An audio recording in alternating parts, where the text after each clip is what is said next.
Pizza, pizza, pizza. No, that's not a misquote of our favorite mid-90s pizza mascot, Little Caesar. It's our way of remembering that period of time when more meant more in the pizza industry. More slices, more toppings, and more cheese.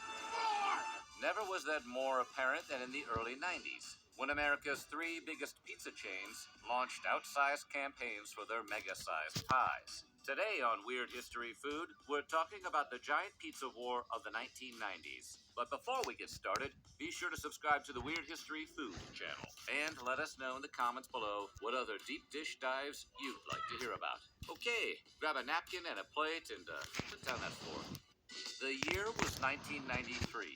Bill Clinton was playing saxophone in the White House. Jurassic Park was tearing up the box office. And in pizza kitchens across the country, a piping hot or your money back war was being waged.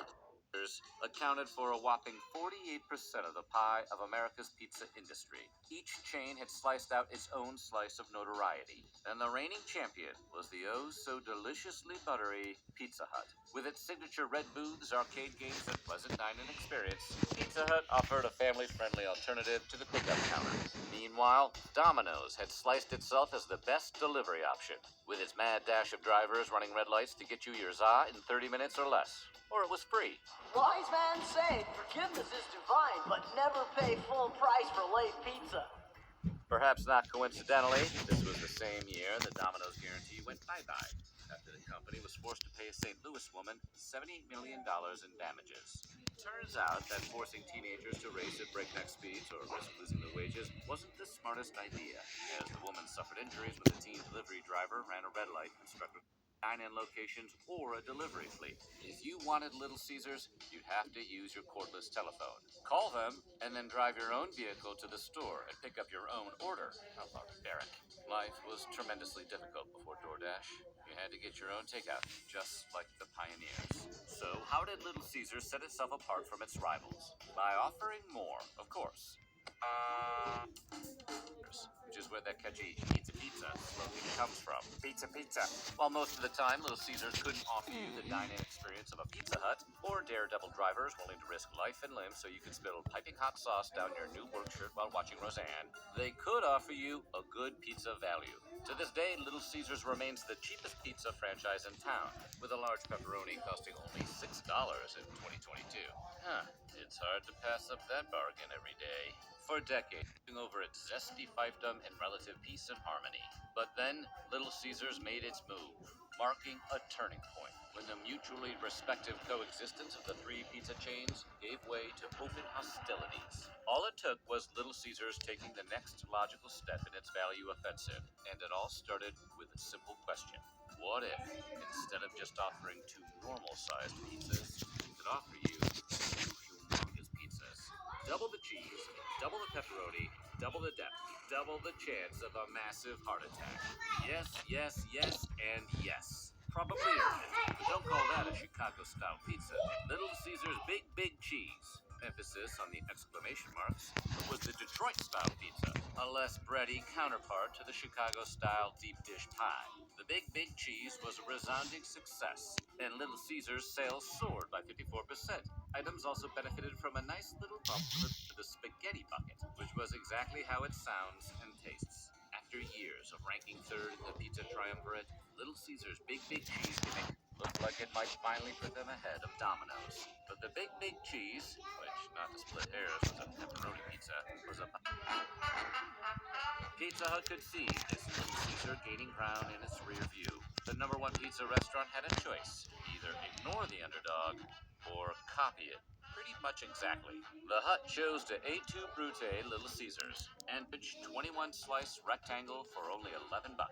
Yes, it was 1 foot wide and 2 feet long.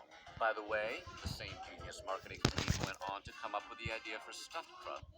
The Great Pizza Wars remembers how aggressively Pizza Hut advertised it, spending millions on television, newspaper, magazine, and billboard ads featuring a smiling, cryptic mascot in a green tank top. Only Crystal Pepsi could compete with the sheer amount of media saturation. Hello, Pizza Hut delivery. Yes, we've got Crystal Pepsi. Yes, we do. No, we don't have Crystal Pepsi. This is Domino's. Incidentally, both Pepsi and Pizza Hut were owned by the same parent company.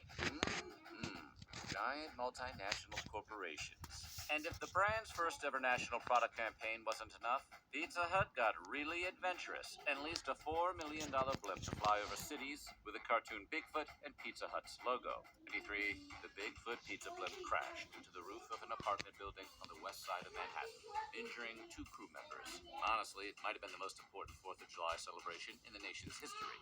Did succeed in heightening brand awareness. Might want to keep that thought to yourself, bud. I don't believe you just said. Press. So the Bigfoot marketing juggernaut slothed along. Teep tense Haley Joel Osment.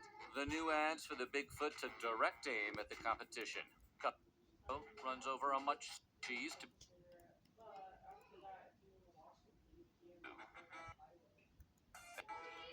But if they didn't, 100 locations, success. Company sales skyrocketed to $5.7 billion across 9,800 locations in 1993. Possibly because customers were scared that if they didn't pay tribute, giant pizza monster blimp might come for them too.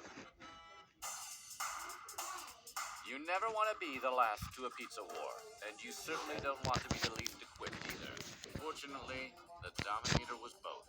Domino's debuted its Giga Pizza only a few weeks after the Bigfoot arrived to challenge the Big Cheese. There was a lot riding on its success, since Domino's was the only one of the big 3 pizza families whose earnings had been down for the last several years. In a mad dash to bake the competition, Domino's pizza scientists defied the laws of nature and created a monster known as the Dominator, the hands-down winner in the dough measuring contest. It was the largest and, thanks to its shape, the girthiest pizza on the market. And who doesn't want a girthy slice of pizza?